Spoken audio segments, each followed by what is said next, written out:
Magandang araw mga kapistolero. Nandito tayo ngayon sa Trust Trade Shooting Range. Yung request po ninyo na mag-try naman ako ng revolver. Kasi nasasabi po ninyo, lagi na lang pong pistol ang aking fini-feature. Pues, masusunod po yon. Ang kauna-unahan kong i-review na revolver ay ang Raging Hunter ng Taurus. Ang Raging Hunter ng Taurus ay chambered sa 44 Magnum. Medyo mabigat, di ba mga kapistolero? Pero kakayanin natin to. Sa small frame ko, tingin ko kaya ko to eh. Medyo kinakabahan ako kasi first time ko mag-shoot ng 44 Magnum. Joke lang. Nakashoot na ako dati, 357 44 Magnum. Base sa hawak, ika nga sabi ni Clint Eastwood, "Go ahead. Make my day." Ganito pala ang pagbukas ng ano, no? Press down. Press, tapos down. Tapos tutulak ka lang na gano'n.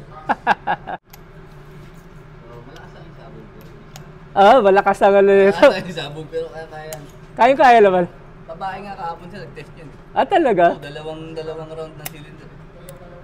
Mga kapistolero, tingnan natin yung kanyang single action, ha?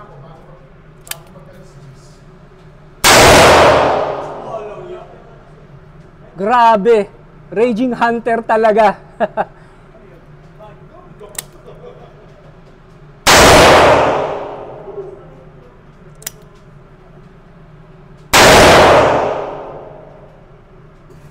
Woo!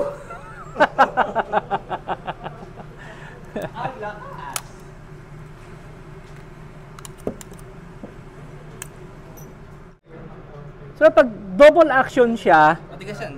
matigas siya. Matigas. Sige. Approximately mga nasa 10 pounds, ano? Or more. Or more pa, no? Kasi hila siya, dahan-dahan. Yung single action niya parang nasa mga 5 pounds, Mga 5 no? pounds pa. Okay. Mga kapistolero, try naman natin yung double action. Approximately, alam ko nasa mga 10 pounds or more to eh. Kanina, yung single action, ano yon, mga 5 pounds. Sige, try natin ha. Double action.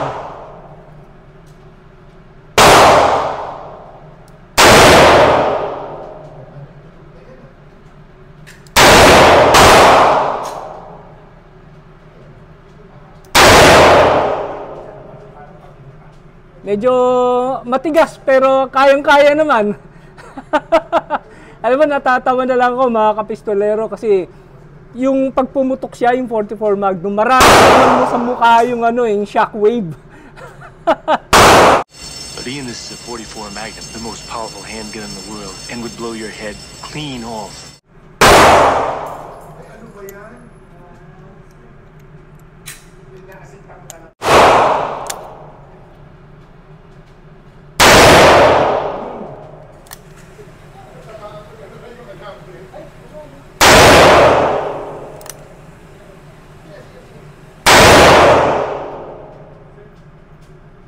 Uli. Medyo masasabi ko mga kapistolero, yung shells niya medyo namamaga dun sa pero madali namang madali namang ialisin yung basyo. Makita naman niyo, free siya.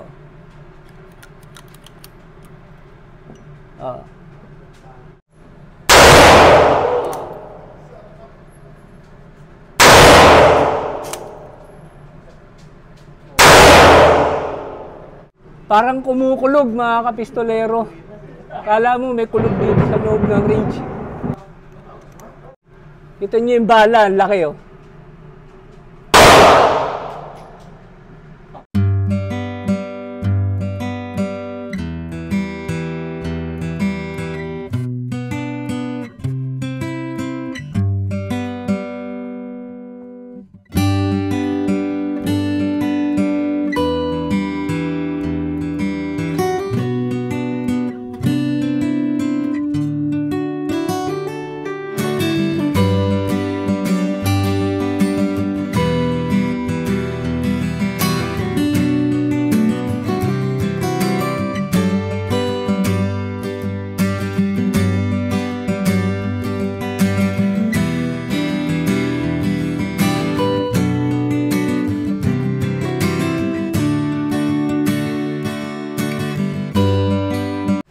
mga kapistolero, yung grip niya kasi rubberized. Kaya hindi masyadong masakit sa kamay. Suwabe naman siyang hawakan, hindi siya madulas. Tapos, yun lang, medyo, siyempre maliit ako kaya medyo masakit lang sa wrist, ano. Pero manageable naman yung recoil niya. Try nyo to, nakakatuwa. Just for experience, di ba? 44 Magnum.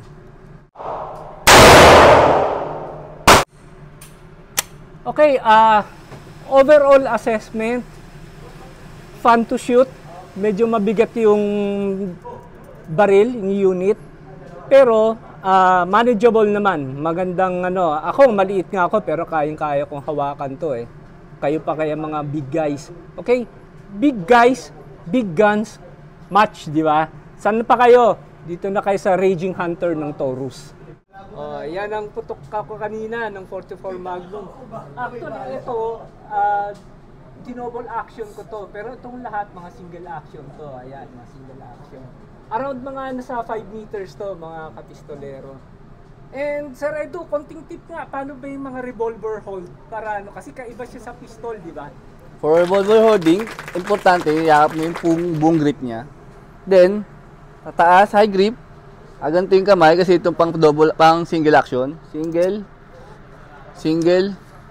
Yung double action kasi medyo matigas. So, depende pa rin sa baril.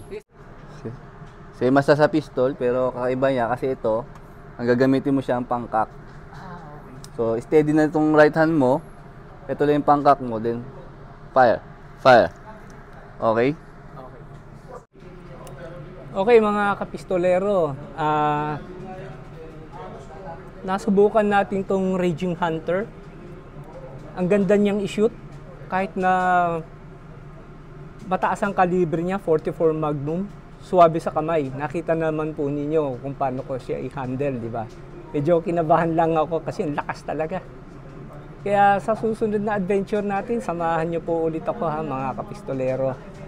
Sa mga hindi pa po nakakapag-subscribe sa aking YouTube channel, sana po mag-subscribe po tayo. At sa mga hindi pa po nakakapag-follow sa aking Facebook, sana po mag-follow po tayo. Hanggang sa muli mga kapistolero, maraming pong salamat at lagi po nating tatandaan, be a responsible gun owner and to God be the glory.